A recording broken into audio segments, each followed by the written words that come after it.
welcome, welcome. Let's go ahead and invite the chime to sing, and then we'll fully arrive to our practice today. Welcome, everyone. This is Recovery Dharma. My name is Julia. I'm one of the facilitators of Recovery Dharma in the Spokane Sangha. On Wednesdays, we have been exploring a book called Standing at the Edge, written by Roshi Joan Halifax. And we have been in this book exploring different qualities that we can all cultivate as human beings. The quality of altruism and generosity, the quality of respect, which also means looking at the ways we engage with life disrespectfully. We're now exploring the limitless quality of compassion. The edge state, as Roshi describes it, is the place where we have where tension comes together and we really encounter the fertile landscape of growth. Where if we go over the edge, we're usually experiencing some kind of negative consequence, whereas if we don't get close enough to the edge, we experience the consequences of being apathetic, maybe lazy, fearful, anxious. And so the edge state is in movement. It's always we're always kind of getting close and stepping away, going over and coming back. And so the edge state is that place where we can pause and say we've gone over the edge and are experiencing some kind of consequence.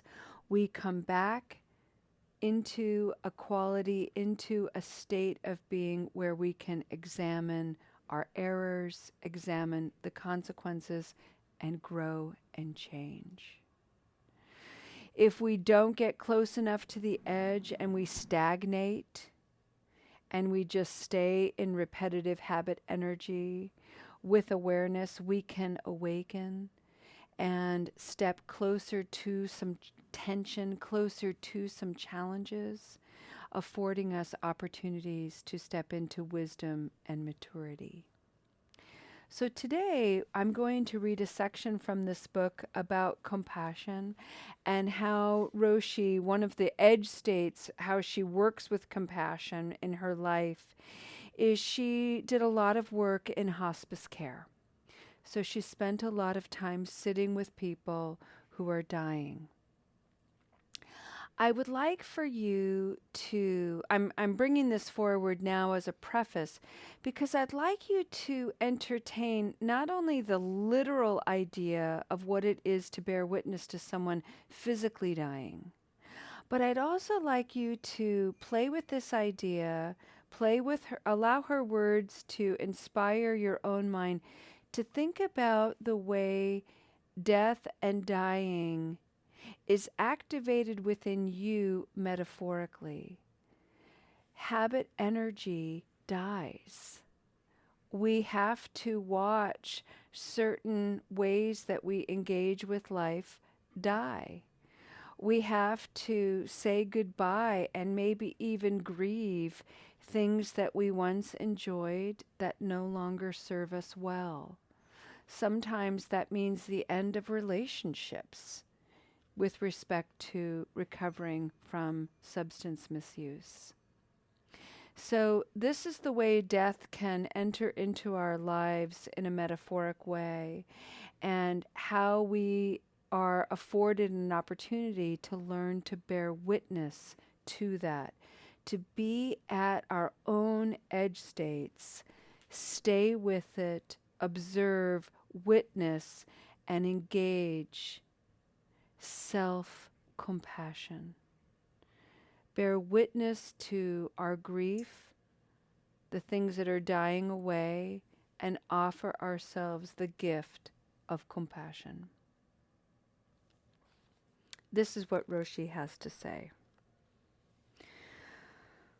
Over my years of sitting with dying people, I saw that compassionate presence reduces the fear that dying people experience and supports them as they approach death. It also has a profoundly positive effect on those who serve the dying, particularly if a caregiver has a contemplative practice. Years ago, Dr. Gary Pasternak, the medical director of Mission Hospice in San Mateo, California, and a long-term meditator, sent me an email I've never forgotten. He wrote, "I'm up late admitting patients to the inpatient hospice unit. Just when I think I'm too old for these late nights without sleep, a person in all their rawness, vulnerability, and pain lays before me, and as my hands explore the deep wounds in her chest and my ears open to her words, my heart cracks open once again. And this night, a sweet 36-year-old woman with her wildly catastrophic breast cancer speaks of her acceptance and her hope for her children. And she speaks with such authenticity and authority. And her acceptance comes to me as the deepest humility a person can experience. And then again, once again, I remember why I stay up these late nights and put myself in the company of the dying."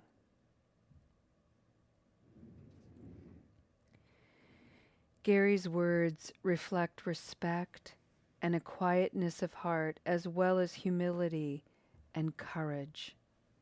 He was able, in the medical world of distractions, time pressure, and sleep deprivation, to slow down and open to life and death, to listening and love. And in the midst of his patient's pain and his own, he remembered who he really was. This is compassion, the ability to turn toward the truth of suffering with the wish to relieve that suffering, and then awaken with humility to the precious gift of serving others selflessly. Experiencing compassion also seems to diminish depression and anxiety because it opens our horizon beyond the narrowness of the small self. As researcher Emma Sapala wrote, research shows that depression and anxiety are linked to a state of self-focus, a preoccupation with me, myself, and I. When you do something for someone else, however, that state of self-focus shifts to a state of other focus. Filmmaker George Lucas, though not a scientist, has a similar take on compassion. When asked what his film Star Wars is really about, he said, "There are two kinds of people in the world: compassionate people and selfish people. Selfish people live on the dark side. The compassionate people live on the light side. If you go to the side of the light, you will be happy, because compassion, helping other people, not thinking only about yourself, gives you a joy that you cannot get any other way."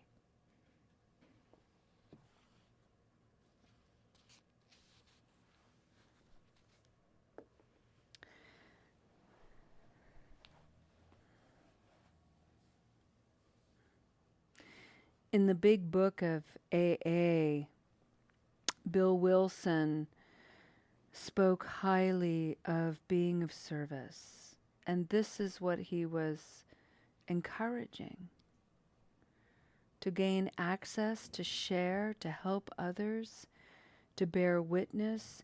These are the avenues, these are the ways to express compassion. However, we cannot forget that as individual human beings, most of us with a habit energy of ignoring ourselves, rejecting ourselves, neglecting ourselves, we have not cultivated a strong practice of self-compassion, bearing witness to our own pain in a compassionate way,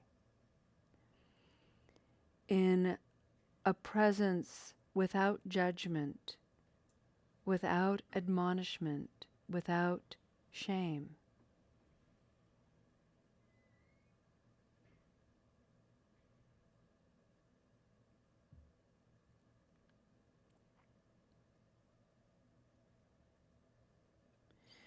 Shifting our relationship to habit energy, which is what it means to recover,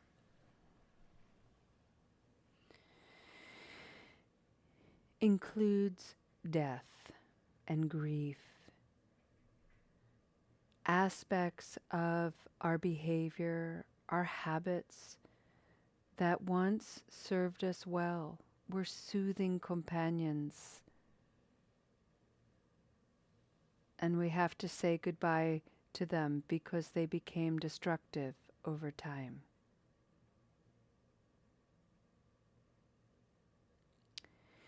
Shifting our relationship to habit energy, which is what it means to recover, includes opening up to new options, new ways of being in the world. And any time we venture towards something that's new, we're going to be insecure, wobbly, doubtful. We're going to make mistakes. We need a lot of encouragement.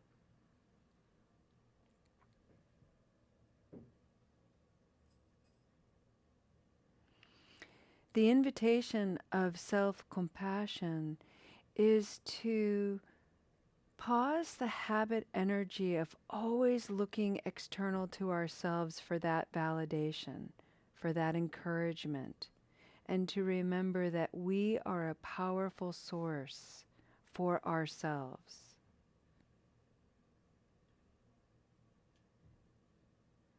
We can sit and bear witness to another human being dying. We can also sit and bear witness to those aspects of ourselves that are dying because they no longer serve. This is the limitless nature of compassion.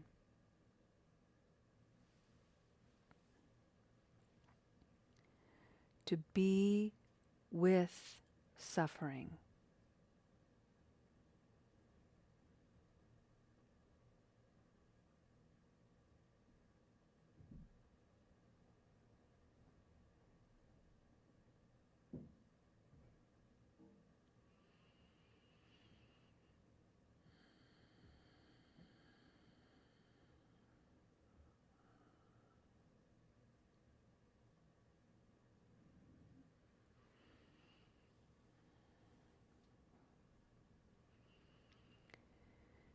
Many years ago, when my daughter was very ill, there were times where I was with her in the hospital and I thought she was dying. She may have been. And I remember breathing a very specific mantra to enable myself to maintain presence toward myself when I was so uncomfortable. I was just miserable, sitting there watching my daughter, not being able to do anything. The conditions of her illness were well beyond my control. And I simply had to watch and wait. And I hated every fucking moment of it. Let me be perfectly clear about that. I hated it. It was terrible. And yet I had an inner critic voice in my head that was constantly telling me that I needed to try to make the situation more positive. And I couldn't. And it felt really disingenuous. And finally, I really challenged that voice. And I was like, what is your problem? There's nothing good about this situation right now. And that is allowed to be okay. I hate this moment. I'm allowed to let that be true.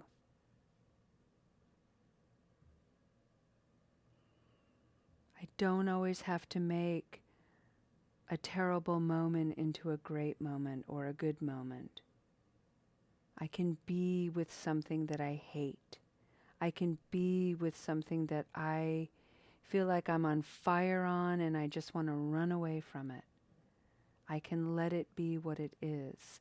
Earlier this week, John on Monday evening talked about radical acceptance. That's what this is. Breathing in. I hate this moment. I fear it. I'm uncomfortable. I'm not okay.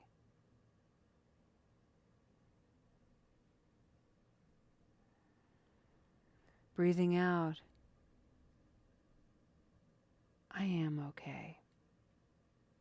I'm here, breathing, witnessing, experiencing, accepting.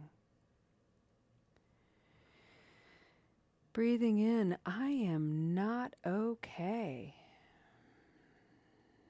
Breathing out, I am okay. The bothness of that, friends, that's the enactment of compassion. Being with my own misery and not forcing myself to be anything other than what I am. And remembering that beyond the immediate experience, there's an incorruptible core part of me, my Buddha nature, that is always okay. Its wellspring is limitless. I can tap into it all the time, no matter what. Which is why on the out-breath, I always chanted, I'm okay. And this practice really carried me through some of the darkest times that I endured with my daughter.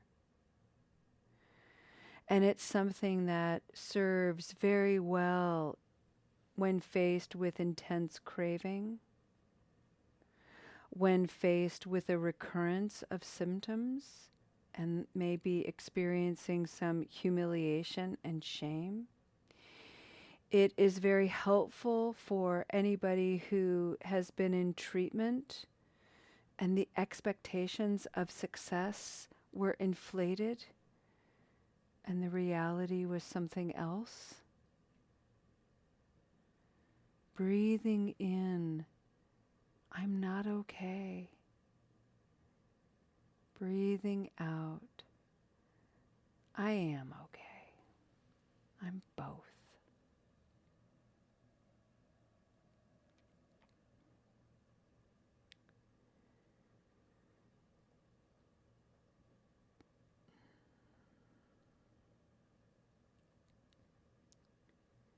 Breathing in, the quality of compassion is limitless. Breathing out, I offer it to others and myself.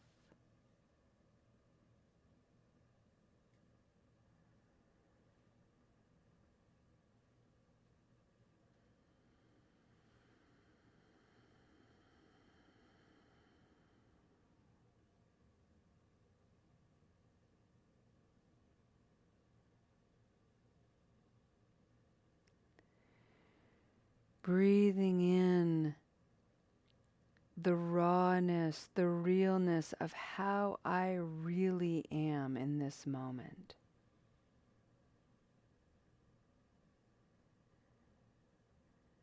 Breathing out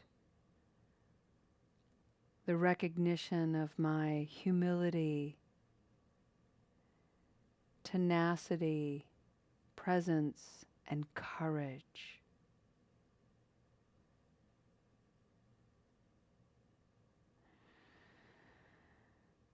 Breathing in, the quality of compassion is limitless.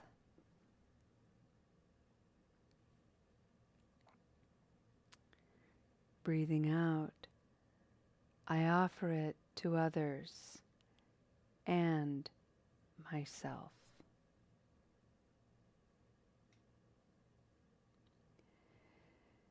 Take a moment and allow these examples of breathing mantras to activate your own wisdom, your own inner knowing.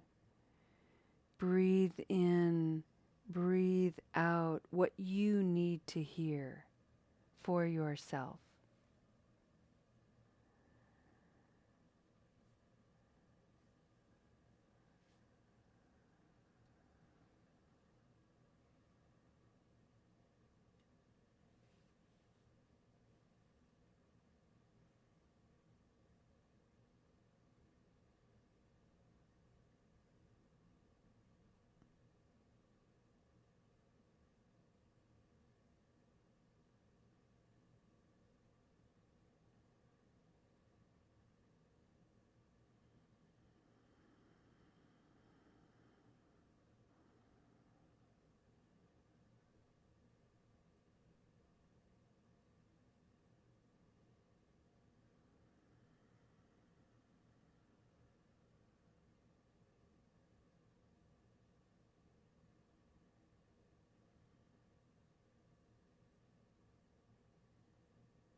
Alrighty, friends.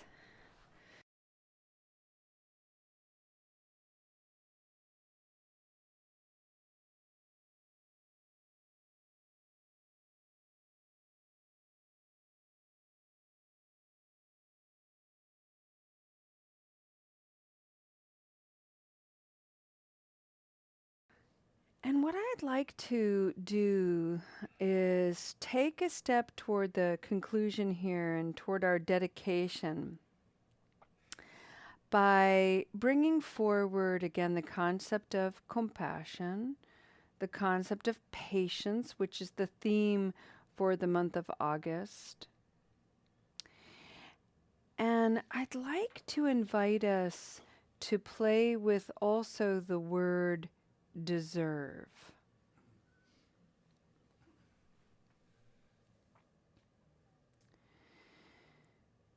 The middle way that the Buddha taught is always negotiating what Darren was speaking about, that in between the black and the white, in between being deserving and not being deserving, that middle way between being purely compassionate and being apathetic. That space between patience and impatience. And what we're encouraged to awaken from is our habit energy of assigning judgment. Apathy is bad, compassion is good. And yet, when we are in the middle, looking at either side, we see the wisdom within and how they inform one another. If we have in our mind that other people are deserving of compassion, but we are not,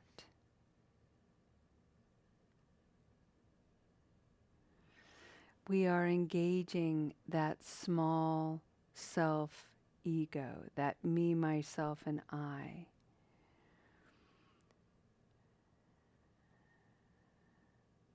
If we're coming from the posture that only I am deserving of compassion and to hell with everybody else, we're also in an inflated ego.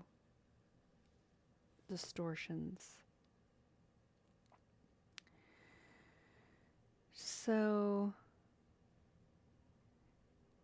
if we play with these ideas, then what happens when we're sitting in discomfort is we recognize that we are both deserving of compassion and apathy, and we're also not so deserving of compassion and apathy. It's always both.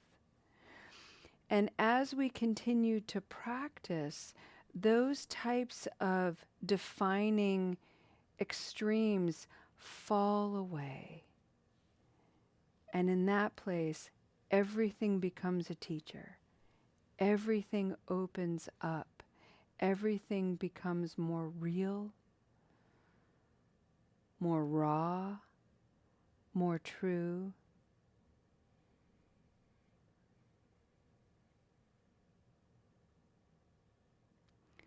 So take this in. Let it inform your day, your afternoon, and your evening. Pay attention to others. Meet them where they are to the best of your ability. And know that any healing that you gain by your actions, being here, is such an extraordinary karmic seed of goodness, of merit that you bring into the world, to bring here healing, to share. May you endeavor to have ease and peace. And may you bring that ease and peace to others. Thank you for your beautiful practice. We'll see you tomorrow at 10:30 a.m. Pacific time. Until then, friends, namaste.